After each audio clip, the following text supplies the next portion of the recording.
I literally forgot about being a doctor and everything. I had to become a very rebellious child. She tried to arrest me. She said she would arrest me, but then around that time I knew it was bollocks because like I was 18 already.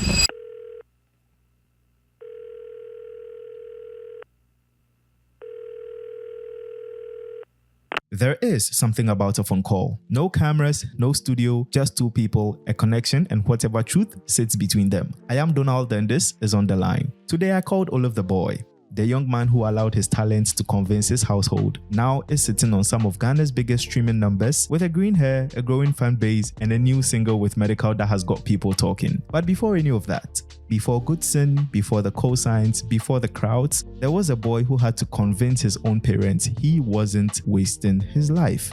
Let's see where this call takes us.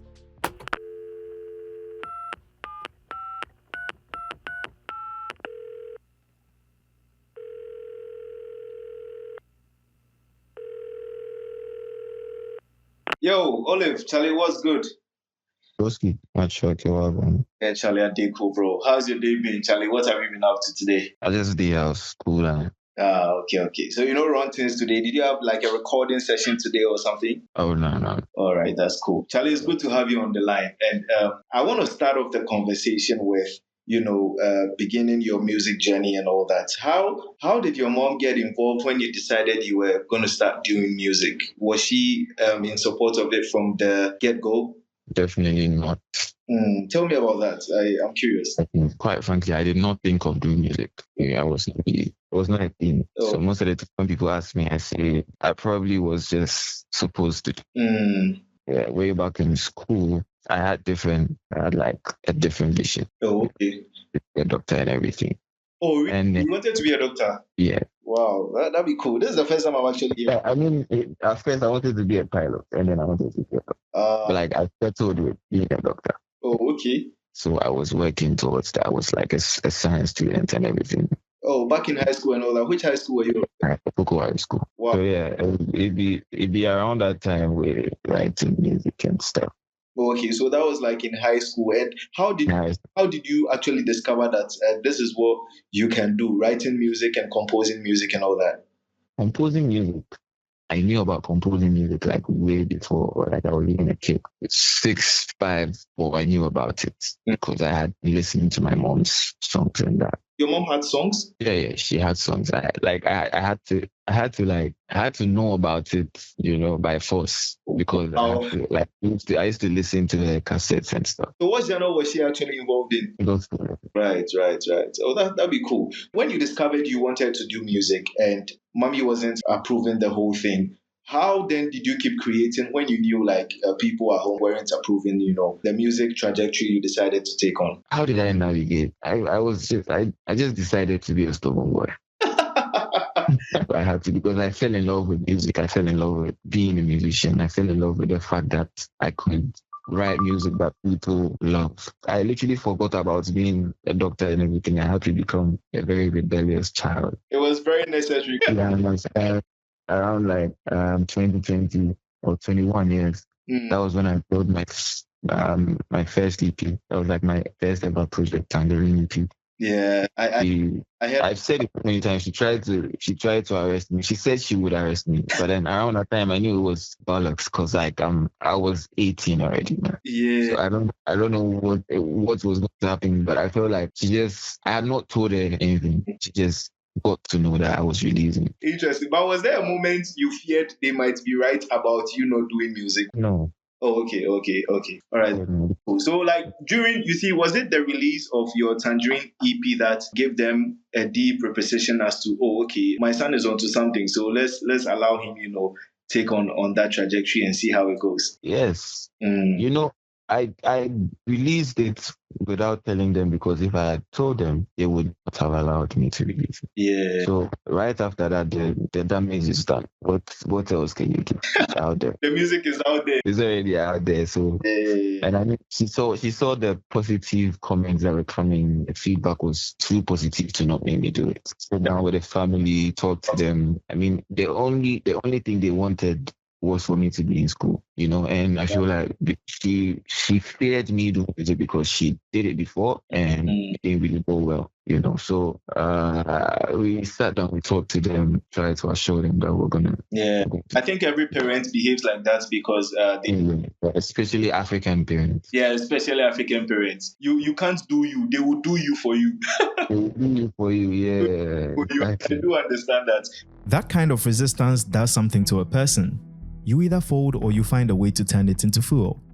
Olivetheboy turned his into songs, but I wanted to know, when he writes, is he pulling from what actually happened to him, or is he building stories for the rest of us to live inside? Let's dive much deeper into when you are starting with your melodies, with your song and all that.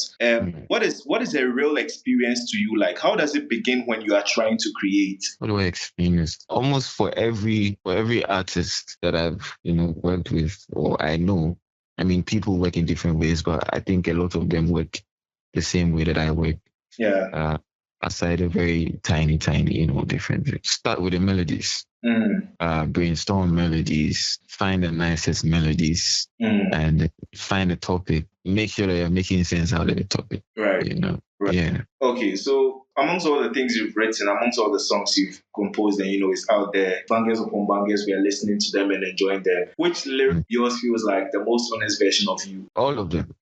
But I'll take Wonderboy as like the most. Okay. So what informed Have you heard Wonderboy? Yes, I listened to Wonderboy. Yeah. Yes, and we'll come onto that project. I want to know what informed specifically that project, like how the inspiration came about for that specific project. On Wonderboy? Yes, on Wonderboy. Looking at the story, looking at how everything happened, looking at, because when I had Goodsin, I didn't expect it to do what it did, to have to be the most Shazam song, to be like the most Shazam song in Ghana, Nigeria. Yes. To be the favorite song in Ghana. For somebody that had not, been seen before, like ever. It felt amazing to me, and I felt like I just felt like a Wonderboy around that time. Yeah, because Wonderboy actually feels like is more of you giving thanks to everything that is happening now. Yes.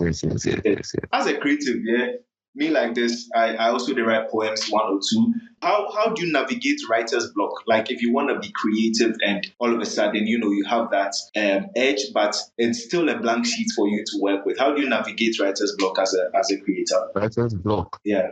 Experienced writer's block before. You never have some before? No, I don't think so. I don't tell you. I don't think so, because as long as I want to write, I'll write. Yeah, as long as unless I don't want to write. But if I want to write, I'll write. He writes about love a lot. Well, that's easy to do in a song for Olivetheboy. But it is a lot harder when your actual love life becomes a public property. When a birthday video with Steffi Osei turns into timeless full opinions about who she is, how old she is, and what she is really doing with him. I had to ask him what it's actually like living inside that conversation. So you see, there was something that was happening on social media some time back, which revolved around you and, should I say your woman? Yes, a lot of people, just they give speculations, they talk about certain things we, need. For me, and honestly, it wasn't necessary. But when you and Steffi became visible together, people focus on the idea that she's older than you and blah, blah, blah. What did that reaction teach you about how strangers feel entitled to judge a relationship? Okay, so I'm somebody that tries so many things that people would not try. Yeah. I'm the type that would do what people don't expect me to do. Not because I want them to talk about it. Yeah. It's just for myself and for my experience. Right. The experience is, I'm glad you talked about it. The experience. I don't think I saw anything I did not expect. Right. So you expected all those things, the backlash and all that. Yeah. I thought I would find something new. Just like I said, I try stuff to see what I find. Yeah. Whatever I expected, just. But what would you say people misunderstand about you and Steffi? Misunderstand about me and Steffi? Yes. People had a lot of things to say without understanding what actually... Yeah. No. Because if I say something, then the next one is going to be like, because I have, just like I said, I tried new things. Really. If I say anything, then the new thing is going to, I get it. you on that. I feel you on that.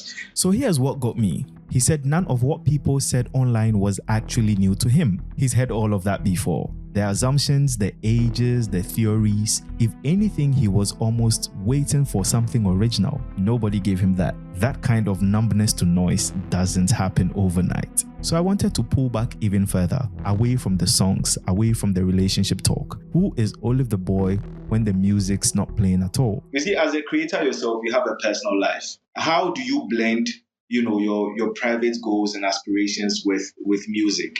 Like if you're working on something else aside music, how do you make sure you find the balance between these two? I'm going to say this here. Mm-hmm.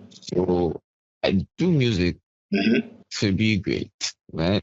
Right. That is the goal. Okay. So I don't think I would need any balance. I don't know how that is going to work because music is everything to me now. So that is like your uttermost personal goal. There's no other goal. There's actually no other goal. I'm supposed to make music the fuel to my greatness. So music is actually the only thing that is leading me to the goal. There's nothing else. So that'd be very cool. So clearly, he isn't figuring out where the man ends and where the artist begins, because he is forever going to be an artist who has more work to do. Right now, there is a new record out with Medical on it, and I wanted to know how that one came together and why he felt like now was the time to drop it. Your latest release with Medical. Stop it. I guess some question for that side. I will ask you. So Stop It with Medical has landed. I want to find out, how did the whole process start with you, and when did you realize, oh Charlie, this song there, if I put Medical on, banger? Well, Stop It was not Stop It. It was a whole different song in 2021 or 2022, 2023. Tell me. Yeah, it was a whole different song in 2023. Definitely did not have an open verse. Yeah, like it was a whole full song.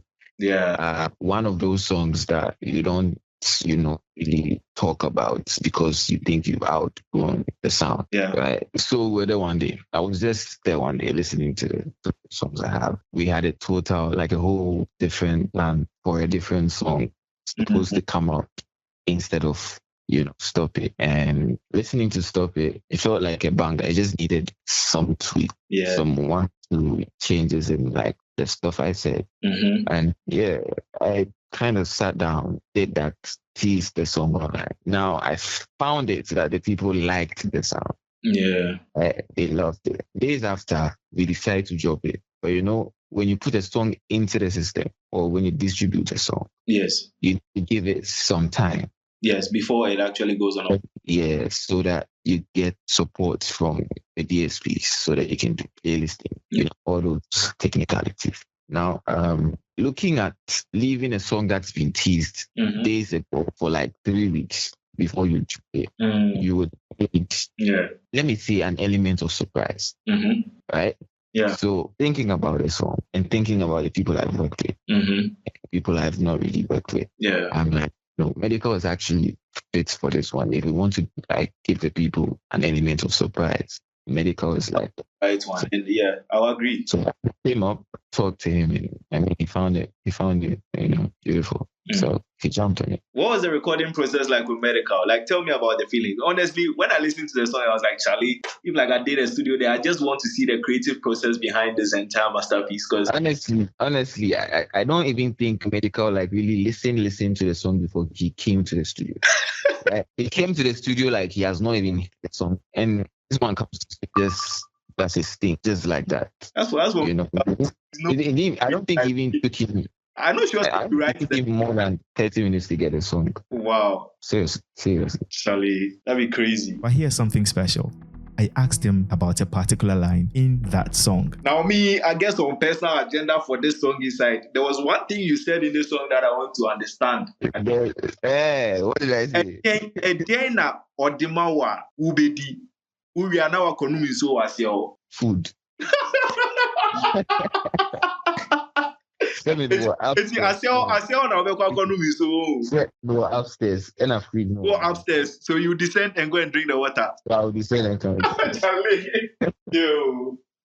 All right, Charlie. So final word. Final Word. This year, I'm looking towards. Are we having a concert? Please tell me yes. Yes, we're actually having a concert this year. Talk to me about it. Give me some small juice for that side. I'm interested. We've done it before. We did it in 2023 when Akon's brother Boo came down to Ghana. Yeah, we did it. Along the line, we've had so much that we really do 24, 25. Yeah, we're trying to play this year 26. So yeah. As for this year, it's definitely just like we did it in 2023. I'm looking up for the fans want something like that. Yeah, so that's gonna be like later this year. Later this year, yes. We'll put the dates out very soon. Fully active. Charlie, fully active. Thank you so much for joining me on the line, Charlie. I really appreciate this conversation. I loved it. I appreciate you too. Yeah, and we'll keep on enjoying, and we'll go and drink the water downstairs. Yeah. Well, it's for people that have, story things. We will not get story building there. Even for you, it's your finish. Then can't I feel you. Charlie, thank you so much. Yeah, do have blessing. Hey, bro. Bless you, bro. All right, Charlie, safe. Once hidden from his own parents, now impossible to ignore. So there you have it, Olivetheboy.